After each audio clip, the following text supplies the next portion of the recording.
കൊടും ഭീകരരെ മഹത്വവൽക്കരിച്ച് S I ഒയുടെ ഒരു പോസ്റ്ററാണിത്. എസ് ഐ ഒ എന്താണെന്ന് അറിയില്ല, ജമാഅത്തെ ഇസ്ലാമിയുടെ തന്നെ വിദ്യാർത്ഥി സംഘടനയാണ്. ഇത് ഈ 3 ഭീകരരെ എങ്ങനെയാണ് ഈ ഒരു പോസ്റ്ററിലേക്ക് വന്നത്? ഈ ഭീകരരുടെ പടം ആ രാജ്യത്ത് പോലും ഉപയോഗിക്കുന്നില്ല. അതാണ് നമ്മുടെ കേരളത്തിൽ ഉപയോഗിച്ചിട്ടുള്ളത്. ജമാഅത്തെ ഇസ്ലാമി എന്ന് പറയുന്ന ഒരു ഇസ്ലാമിക് ഭരണകൂടം, അതിലൊരു തിയോക്രാറ്റിക് സ്റ്റേറ്റ് എന്ന് പറയും. ഇസ്ലാമിക് ഭരണകൂടം, അതായത് ഖുറാനെ ആസ്പദമാക്കിയിട്ട് ഷെറിയനെ ആസ്പദമാക്കിയിട്ട്, ഷെറിയ നിയമമുണ്ട്, ആ നിയമത്തെ ആസ്പദമാക്കിയിട്ടുള്ള ഒരു ഭരണകൂടം സ്ഥാപിക്കുക എന്നുള്ളതാണ് ജമാഅത്തെ ഇസ്ലാമിയുടെ ഉദ്ദേശം, ലക്ഷ്യം.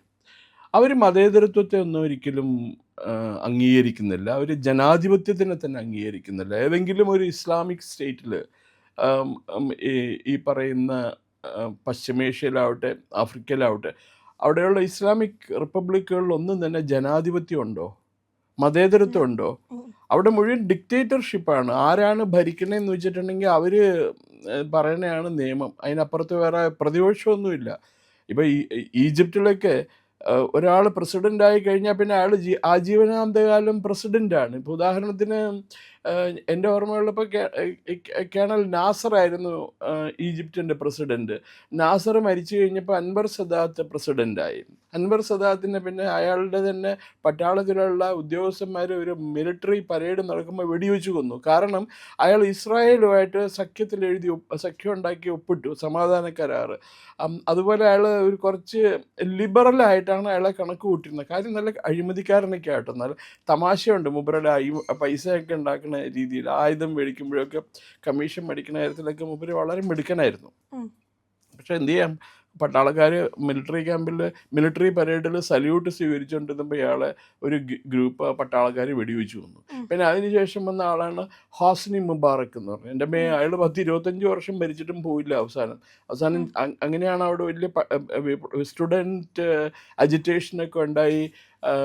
അങ്ങനെയാണ് അയാളെ അധികാരഭ്രഷ്ടനാക്കിയത്. പിന്നെ ഇപ്പം ഭരിക്കുന്നുണ്ട്. ജനാധിപത്യമൊന്നുമില്ല അവിടെ. അപ്പം അതേപോലെ എല്ലാ ഇസ്ലാമിക് രാജ്യങ്ങളിലും ജനാധിപത്യം എന്ന് പറയുന്ന ഒരു ഘടകമില്ല. അപ്പം അവർ നടക്കണ പോലെ ഇപ്പം ഇവർ ഞാൻ ആ പോസ്റ്റർ കണ്ടില്ലേ, ഒരാളുടെ ഫോട്ടോ ഇമാം ഹസനുൽ ബെന്ന എന്ന് പറഞ്ഞ ആളാണ്. അയാള് ഈ മറ്റേ ഈജിപ്തിൽ ഇസ്ലാമിക് ഭരണമാണ് നടന്നുകൊണ്ടിരുന്നത്. അതിനെ അട്ടിമറിച്ചിട്ട് അവിടെ ഖിലാഫത്ത് ഭരണം കൊണ്ടുവരാൻ ശ്രമിച്ച ആളാണ്.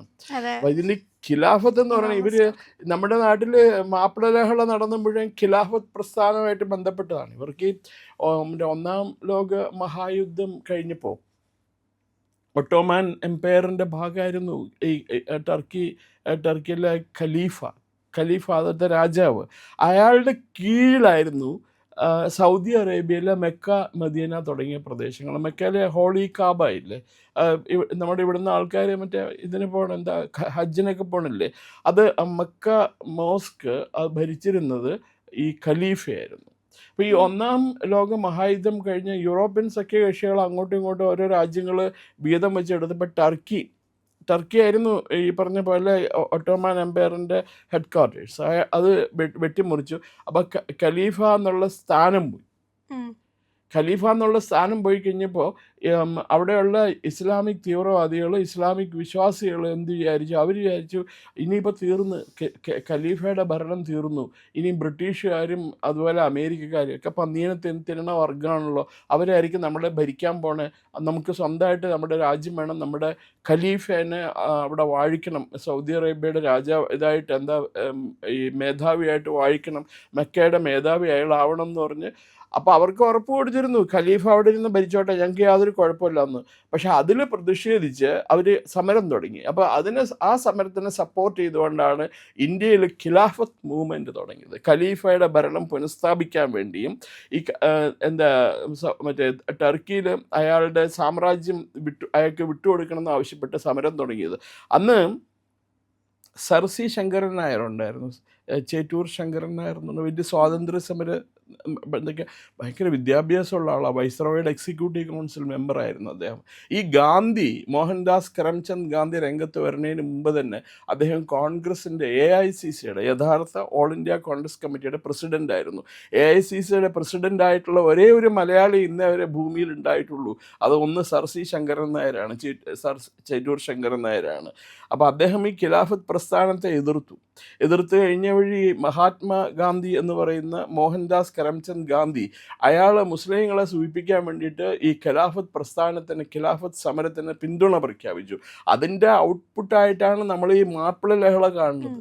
എന്നിട്ടിപ്പോൾ പറയുന്നത് എന്താ, അത് സ്വാതന്ത്ര്യ സമരത്തിൻ്റെ ഭാഗമാക്കിയിട്ട് അതിനെ പ്രൊജക്റ്റ് ചെയ്ത് ഖിലാഫത്ത് പ്രസ്ഥാനത്തിൽ മാപ്പിള ലഹളയിൽ ആയിരക്കണക്കിന് ഹിന്ദുക്കളെ കൊന്നൊടുക്കി. ആ കൊന്നൊടുക്കിയവർക്കൊക്കെ പെൻഷനും സ്വാതന്ത്ര്യ സമര പെൻഷൻ വരെ കൊടുത്തിട്ടുണ്ട്.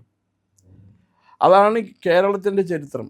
അപ്പോൾ പിന്നെ ഈ സ്റ്റുഡൻസ് ഇസ്ലാമിക് ഓർഗനൈസേഷൻ ഇങ്ങനെയുള്ള ആൾക്കാരെ പ്രൊമോട്ട് ചെയ്യണതിൽ കുഴപ്പമില്ല. അപ്പോൾ ഇയാളെ ഈജിപ്ഷ്യൻ പട്ടാളം വെടിവെച്ച് കൊല്ലുകയും തെറ്റ് ചെയ്തു തോന്നുന്നു. അയാളെ ഈ ഖിലാഫത്ത് ഒരു ഖലീഫയുടെ സ്ഥാപിക്കാനായിട്ടും അങ്ങനെ ഖലീഫയുടെ ഭരണത്തിന് കീഴിൽ ഈജിപ്തിനെ കൊണ്ടുവരാനായിട്ടും ഇസ്ലാമിക് രാജ്യങ്ങളെ കൊണ്ടുവരാനും ശ്രമിച്ചു എന്നുള്ളതാണ് പറയുന്നത്. അത് ഇൻ്റർനാഷണൽ ബ്രദർഹുഡും ഇൻ്റർനാഷണൽ ഇസ്ലാമിക് ബ്രദർഹുഡ് ഉണ്ടായിരുന്നു. അപ്പോൾ അവരുടെ ലക്ഷ്യം എന്ന് പറഞ്ഞാൽ ലോകത്തെ മുഴുവൻ ഒരു ഖലീഫയുടെ കീഴിൽ കൊണ്ടുവരണം, ലോകം മുഴുവൻ ഇസ്ലാമിക് റിപ്പബ്ലിക്കായിട്ട് മാറ്റണം, ഖുറാനനുസരിച്ചിട്ട് വേണം എല്ലാ ജനങ്ങളും ജീവിക്കാനായിട്ട്. പിന്നെ ഈ രാജ്യങ്ങൾ എന്ന് പറയുന്ന ഇതിലൊന്നും അവർക്ക് വിശ്വാസമില്ല. It is an international brotherhood of people എന്നാണ് പറയുന്നത്. ഒരേ മതത്തിൽ വിശ്വസിക്കുന്ന മറ്റേ ഇൻഫിഡൽസിനെ പോലെയല്ല. അവർ വിഗ്രഹാരാധനയിലൊന്നും വിശ്വാസമില്ലല്ലോ അവർക്ക്. ഇൻഫിഡൽസിനെ കിട്ടിയ കാറിനെടുത്ത് വെച്ച് കൊല്ലുക, കഴുത്ത് കണ്ടിച്ച് കൊല്ലുക, കാഫറുമാരെ കൊല്ലുക. ഇൻഫിഡൽസും കാഫറുകളുമായിട്ട് യാതൊരു തരത്തിലുള്ള സംസർഗമോ ബന്ധമോ പാടില്ല എന്ന് നിഷ്കർഷിക്കുന്ന ആൾക്കാരാണ് അവർ. അപ്പോൾ അങ്ങനെ ഉള്ള ആൾക്കാരാണ് ഈ ജമാഅത്തെ ഇസ്ലാമി എന്ന് പറയുന്നത്.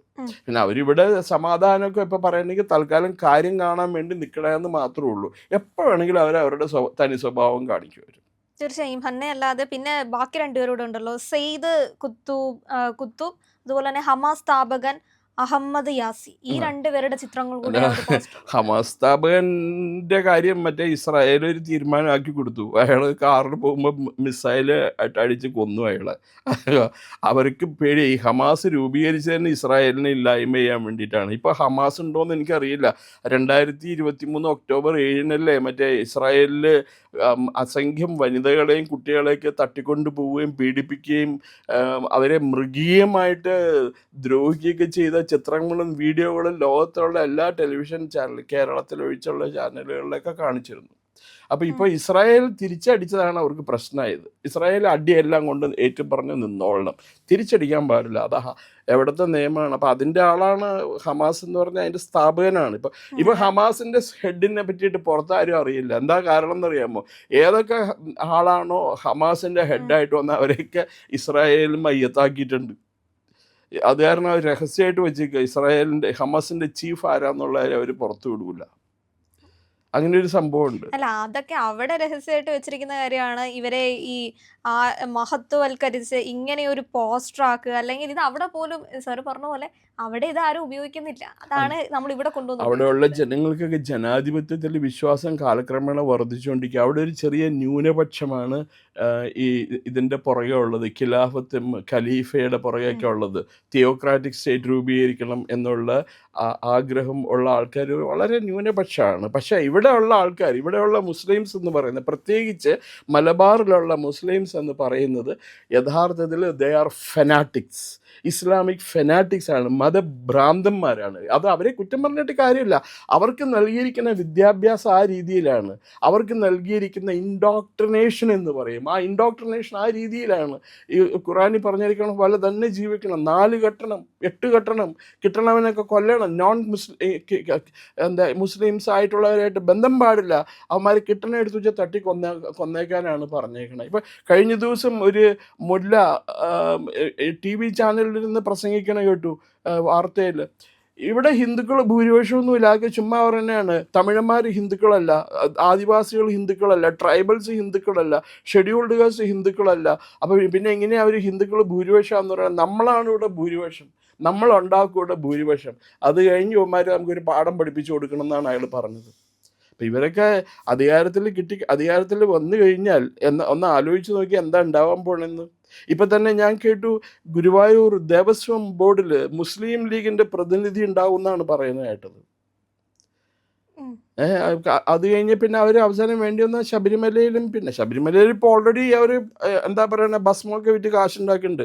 വിഗ്രഹാരാധനയ്ക്ക് എതിരായിട്ട് നിൽക്കുന്ന ആൾക്കാർ അവരുടെ പ്രതിമ വെച്ച് കാശുണ്ടാക്കുന്നുണ്ടെന്നാണ് പറയുന്നത്. അടുത്ത കണ്ണ് അവരുടെ ഇത് പത്മനാഭസ്വാമി ക്ഷേത്രത്തിലേക്കായിരിക്കും അവർ കണ്ണ് നടന്നത്. അപ്പോൾ ഇവർക്ക് ഈ തീവ്രവാദം പ്രോത്സാഹിപ്പിക്കുക, ഇതുപോലുള്ള ഇസ്ലാമിക് ഫണ്ടമെൻ്റലിസ്റ്റ് ഓർഗനൈസേഷൻസിനെ എൻകറേജ് ഇത് ചെയ്യുക എന്നുള്ള അവരുടെ രാഷ്ട്രീയ താല്പര്യങ്ങൾ സംരക്ഷിക്കാൻ വേണ്ടിയിട്ടും അവരുടെ ലോങ് ടേം പ്ലാനാണ് ഒരു സെപ്പറേറ്റ് ഒരു ഇസ്ലാമിക് കൺട്രി. കേരള ആസ്ഥാനത്ത് തുടങ്ങി അങ്ങേറ്റ ഇവിടെ സൗത്ത് ഇന്ത്യയിൽ കേരളത്തിൽ നിന്ന് തുടങ്ങി തമിഴ്നാടിൻ്റെയും കർണാടകത്തിൻ്റെയും ആന്ധ്രാപ്രദേശിൻ്റെയും തെലങ്കാനയുടെയും ഭാഗം ചേർത്ത് കഴിഞ്ഞ് ഒരു ഇസ്ലാമിക് രാജ്യം സ്ഥാപിക്കുക എന്നുള്ളതാണ് അവരുടെ ഉദ്ദേശം. അതിൽ വലിയ അത്ഭുതമൊന്നുമില്ല, ഇത് നടക്കുന്നതാണിത് സത്യം. ഇന്ത്യ ലൈവ് മറ്റുള്ളവർ പറയാത്ത കാര്യങ്ങൾ നിങ്ങളോട് പറഞ്ഞുകൊണ്ടേയിരിക്കുന്നു. ഞങ്ങളുടെ കൂടെ ഉണ്ടാവുക. ചാനൽ സബ്സ്ക്രൈബ് ചെയ്തിട്ടില്ലാത്ത പ്രിയപ്പെട്ട സുഹൃത്തുക്കൾ ഇന്ന് തന്നെ IND എന്നുള്ള ഇന്ത്യ ലീഗിൻ്റെ ലോഗോയിലൊന്ന് വിരലമർത്തിയാൽ നമ്മുടെ ഫീഡ് തെളിഞ്ഞു വരും. അതിലൊന്ന് വിരലമർത്തുക. നമ്മുടെ ചാനൽ സബ്സ്ക്രൈബ് ചെയ്യുക. തൊട്ടടുത്ത് ഒരു ബെല്ലൈക്കൺ ഉണ്ട്, അതും കൂടെ അമർത്താം. എനിക്കൊന്നുകൂടെ പറയാനുണ്ട്, വളരെ പ്രധാനപ്പെട്ട കാര്യം. നമുക്ക് 2 ചാനൽ കൂടിയുണ്ട് കേട്ടോ.